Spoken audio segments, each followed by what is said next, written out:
అందరికీ praise lord. రాజా నీ సన్నిధిలో నేనుంటానయ్యా, మనసారా ఆరాధిస్తూ బ్రతికేస్తానయ్యా.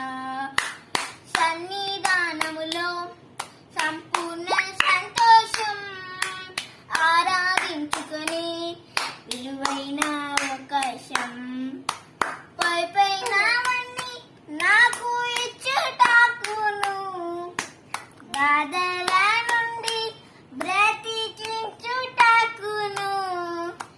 నీవే రాకపోతే నేనేమైపోదును, నీవే రాకపోతే నేనేమైపోదును.